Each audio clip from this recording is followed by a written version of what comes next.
I said it once, I said it again.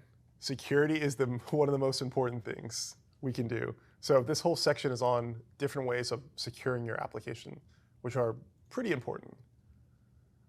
So let's go back to that auth log. Remember that yesterday? Our server's been up for about 24 hours or so. Let's check out what's going on in the world of our auth log. So I'll give you a second to navigate there.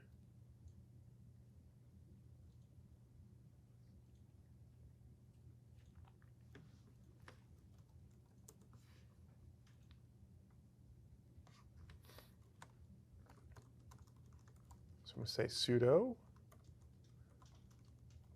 cat to read that file, var log, auth log, that's before our password. And everybody's auth log is going to look a little bit different, but what do you see? A lot of activity. A lot of invalid users. Yeah, yeah.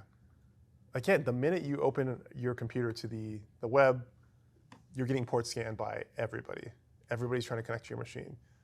The internet is a wild, wild place, not necessarily full of the best actors all the time. So we spend extra time in this class going into security. Nothing too onerous that's going to interrupt your workflow, but just really good practices to have. Because if you don't, people are going to take your machine, and they will not stop trying. And we talked a bit about this yesterday, but what do we do if, because we blocked root, which was a good idea, but what do we do if someone just gained access to your server in general? What could they do?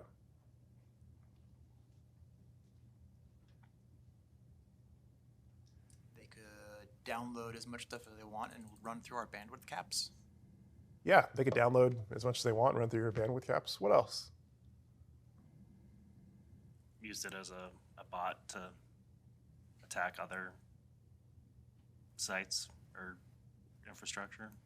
Yeah, you can take it over, use it as a bot to attack the other infrastructure. What about this one, which we often don't consider? Now that we have an SSH key on our server, they could connect to your GitHub via your server, and then your company's profile, your company's work is probably on GitHub too. So they can steal your entire company via one unsecured server by you. And you didn't mean to do that, but that's the way these things work. Another thing they can do is they can connect, and then they can erase their tracks. They can delete the log files, or just delete the lines in those log files. So you'll never even know your machine was compromised, because people can clear all that stuff out. And the rule on a compromised machine is you don't know what they've done. So generally, if your machines or any company's machine have been hacked or taken over, all you can do is wipe them and restore something from a backup from a long time ago, because you don't know what they've done.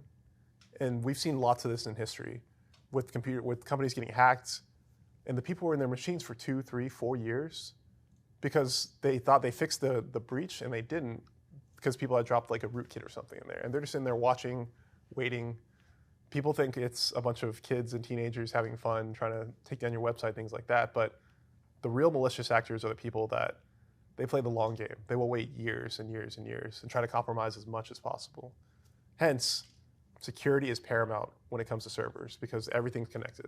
So the strongest thing we do is use SSH key. We talked about that in a previous section. We don't use passwords. Passwords are weak. Passwords can be broken. People can brute force passwords. So we use SSH keys. We use something called firewalls, which says, hey, you're allowed to come into my server for, say, I need to serve internet traffic. You're allowed to do that, but you're not allowed to touch anything else. So we use a firewall. Another thing we do that people don't often think of is we keep our software up to date. Because if there's a hack or a breach, you want to make sure that your software is always running the latest.